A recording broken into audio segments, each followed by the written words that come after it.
नमस्कार, आप देख रहे हैं न्यूज चक्र। मैं अभिसार शर्मा। न्यूज चक्र में आज दो मुद्दे मैं आपके सामने लेकर आ रहा हूं। पेगासस जासूसी मामला।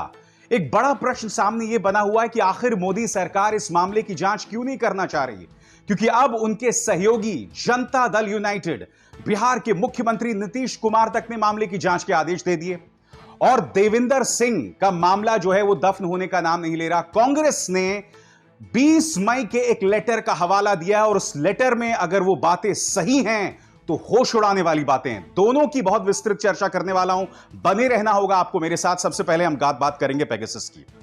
पेगासस एक ऐसा मामला है दोस्तों, एक ऐसा जासूसी मामला जिसमें हमारे 40 पत्रकारों, विपक्ष के कई नेताओं के फोन को हैक किया गया, उनकी जासूसी कराई गई, लड़कियों की जासूसी कराई गई, यानी कि तमाम हदें पार कर ली गई। भारत सरकार यह भी मानने को तैयार नहीं कि हमने पेगासस तकनीक खरीदी या नहीं खरीदी। दुनिया भर में तमाम मुल्क इसकी जांच करा रहे हैं दोस्तों, भारत को छोड़ के। जी हां, और अब नीतीश कुमार जो कि बिहार में भारतीय जनता पार्टी के सहयोगी हैं, वो भी सामने उभर कर आ गए हैं। वो भी कह रहे हैं कि भाई इस मामले की जांच होनी चाहिए। क्या कहा नीतीश कुमार ने, पहले आप सुनिए। नहीं, बिल्कुल होना चाहिए। टेलीफोन टैपिंग की बात इतने दिनों से आ रही है, इस पर जरूर बात हो जानी चाहिए, चर्चा हो जानी चाहिए। इसमें तो पहले ही दिन पूछे। आजकल तो जानते नहीं है ये सब चीज, तो कई तरह से कौन कर लेगा, तो इसलिए इन सब चीजों पर तो पूरे तौर पर एक एक बात को देख करके उचित कदम उठाना चाहिए मेरी समझ से। लेकिन क्या हुआ है क्या नहीं हुआ है, ये पार्लियामेंट में कुछ लोग बोल रहे हैं और समाचार पत्रों में आ रहा है, तो उसी को देखते हैं हम लोग। लेकिन जो कुछ भी है उसके पूरे तौर पर जांच करके कि आखिर किसी को किस तरह से फोन को लोग अपने ढंग से सुन रहे हैं या कुछ भी कर रहे हैं, उस पर कब्जा कर रहे हैं, क्या कर रहे हैं, ये तो पूरी बात आनी चाहिए। जब इतने दिनों से लगातार लोग बोल रहे हैं तो उसके बारे में निश्चित रूप से इस पर मेरी समझ से जांच कर लेना चाहिए। यही नहीं दोस्तों, जब नीतीश कुमार से यह पूछा गया कि यह एक ऐसा मुद्दा है जिसमें संसद की कार्रवाई बाधित हो रही है, क्या आपको नहीं लगता कि इस पे जांच होनी चाहिए या नहीं होनी चाहिए, तो नीतीश कुमार ने साफ तौर पर कहा कि सरकार ने एक बयान बेशक जारी कर दिया हो, मगर इस पर साफगोही से पूरी मामले को पारदर्शिता से सामने रखने की जरूरत है। क्या कहा नीतीश कुमार ने, सुनिए। तो कहते कि पार्लियामेंट के अंदर की बात है जी, लेकिन जहां तक सवाल है इसके बारे में कुछ जवाब तो दिया गया है ना सरकार की तरफ से जी। तो जब जवाब दिया गया है तो उसके बाद फिर क्या मामला है, ये बात तो हम लोगों को पूरे तौर पर तो जानकारी नहीं है। ये बात जो आ रही वही ना जान रहे हैं कि विवाद बना हुआ है। लेकिन हम लोगों को भी तो लगता है कि किस तरह से किसी को इस तरह से उसकी की बात को जब्त करने की कोशिश नहीं करनी चाहिए जा रही है, लेकिन सरकार जांच के लिए तैयार नहीं है। सरकार इस इशू को इनकार कर रही है कि ऐसा कोई घटना हुआ है या कुछ जांच की जरूरत है। सरकार लगातार इस बात को कह रही है, लेकिन सरकार कह रही है तो अगर लोगों को कोई मालूम है तो उस बात को रखना चाहिए। हम तो यही चाहेंगे। दोस्तों, बात यहां नहीं रुकती। राहुल गांधी इस मुद्दे पर बहुत तल्ख तेवर अपनाने वाले हैं। मैं आपको स्पष्ट तौर पर बता दूं कि इस मुद्दे पर कल यानी मंगलवार को वो विपक्षी दलों के साथ बैठक करने वाले हैं। यानी कि विपक्ष जो है इस मुद्दे पर पीछे नहीं हटने वाला है। बड़ा प्रश्न कि आखिर मोदी सरकार कब पसीजेगी, कब मानेगी कि अपने ही देश के नागरिकों की फोन की हैकिंग करना गलत है। दिक्कत क्या, मैं आपको बताता हूं दोस्तों कि अगर मोदी सरकार इस जांच को तैयार हो जाती है तो, और अगर हम इस जांच के नतीजों तक पहुंचते हैं जहां यह प्रमाणित हो जाता है कि भारत की सरकार या भारत की कोई एजेंसी हमारे पत्रकारों के फोन हैक करा रही थी, विपक्ष के नेताओं के फोन हैक करा रही थी, तो इससे बड़ा गैर कानूनी काम कोई नहीं है।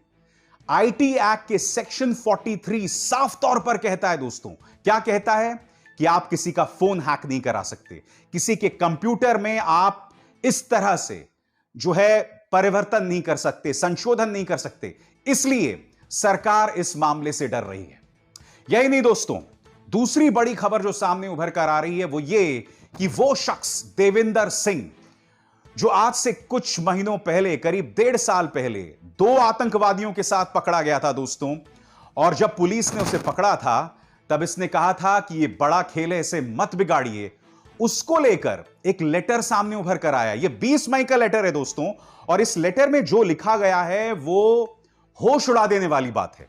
मैं स्पष्ट कर दूं, यह 20 मई का लेटर है और इस लेटर में यह साफ तौर पर लिखा हुआ है कि इस मामले की जांच कराने की बिल्कुल भी जरूरत नहीं है। यह लेटर क्या कह रहा है मैं आगे आपको बताऊंगा, मगर आज मैं इसकी चर्चा इसलिए कर रहा हूं क्योंकि टेलीग्राफ की इस खबर के मुताबिक कांग्रेस ने इस मुद्दे को फिर से उठाया है। स्क्रीन पर आप देख सकते हैं रणदीप सुरजेवाला जो कि कांग्रेस के प्रवक्ता हैं, उन्होंने इस मुद्दे को फिर उठाया है। उन्होंने साफ तौर पर कहा है कि आखिर मोदी सरकार किस बात से डर रही है।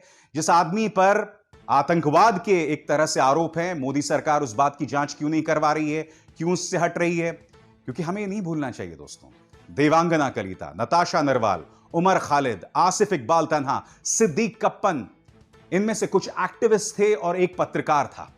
इनके ऊपर तक आतंकवाद की धाराएं लगा दी गईं।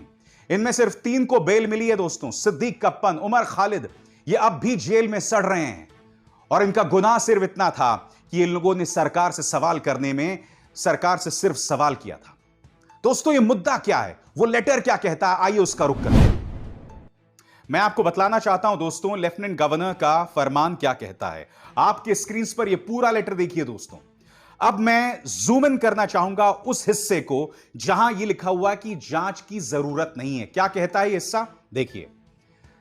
And whereas the lieutenant governor is satisfied under sub clause C of the proviso to clause 2 of article 311 of the Constitution of India that in the interest of the security of the state it is not expedient to hold an inquiry in the case of Mr. Devinder Singh, Deputy Superintendent of Police under suspension, son of Mr. Didar Singh, RO Overiguntral Pulwama, resident of Pulwama। कोई जरूरत नहीं जांच की, ये कोई और नहीं बल्कि लेफ्टिनेंट गवर्नर कह रहे हैं। और लेफ्टिनेंट गवर्नर किसके नुमाइंदे हैं? मोदी सरकार के नुमाइंदे हैं। आज मैं ये बात आपसे समझना चाहता हूं, ये आदमी यानी कि देविंदर सिंह वो आदमी है जिसका एक बहुत काला इतिहास है। ये आदमी, इसका जो गुनाह था, ये जो 2 आतंकवादियों के साथ पकड़ा गया था, बहुत गंभीर था। क्योंकि उस वक्त की पुलिस ने कहा था कि हम देविंदर सिंह को एक आतंकवादी मान रहे हैं, और अब आप इसे सिर्फ सर्विस से डिसमिस कर रहे हैं। मोदी सरकार के अंदर कौन है भाई जो देविंदर सिंह को बचाना चाहता है? दोस्तों आज से कई महीने पहले, 1 साल से ऊपर, मैंने एक शो किया था। मैं उसकी आपको झलक दिखाना चाहता हूं क्योंकि मैंने तो आज से कई महीनों पहले यह मुद्दा आपके सामने उठाया था। तब इस मुद्दा उठाने पर आप में से मेरे कई श्रोताओं ने मुझे देशद्रोही कहा था। समझिए मेरे उस शो के इस छोटे से हिस्से से और जानिए कि देविंदर सिंह का गुनाह कितना गंभीर था। सबसे पहले जानिए उसके साथ कौन कौन से आतंकवादी पकड़े गए थे। देखिए, देविंदर सिंह, जम्मू कश्मीर पुलिस में डीएसपी देविंदर सिंह। और क्या आप जानते हैं कि उसे जम्मू कश्मीर पुलिस ने गिरफ्तार किया है? और यह गिरफ्तारी आम नहीं थी क्योंकि उसके साथ 3 अन्य लोग भी गिरफ्तार हुए हैं। सबसे पहला शख्स जो उसके साथ गिरफ्तार हुआ है उसका नाम है नवीद मुश्ताक। दूसरा शख्स जो उसके साथ गिरफ्तार हुआ है उसका नाम है रफी रादर। यह बटपुरा शोपियां का नागरिक है और साथ ही पिछले साल ही आतंकवादी बना था। साथ ही इरफान शफी एक एडवोकेट है और डियारू शोपिया का निवासी है। आखिर एक पुलिस वाला आतंकवादियों के साथ क्या कर रहा था? अगर आप यह जानना चाहते हैं कि देविंदर सिंह कितना प्रभावशाली था, तो मैं आपको यह तस्वीर दिखाना चाहता हूं देविंदर सिंह की। 2 अक्टूबर की यह तस्वीर। इस तस्वीर में आप देख सकते हैं उन तमाम विदेशी ऑनवॉयज को, डिप्लोमैट्स को, जो धारा 370 हटाए जाने के बाद कश्मीर पहुंचे थे वहां की जमीनी हकीकत जानने के लिए। अगर आप इस फोटो को जूम इन करें तो इसमें आपको देविंदर सिंह दिखाई देगा।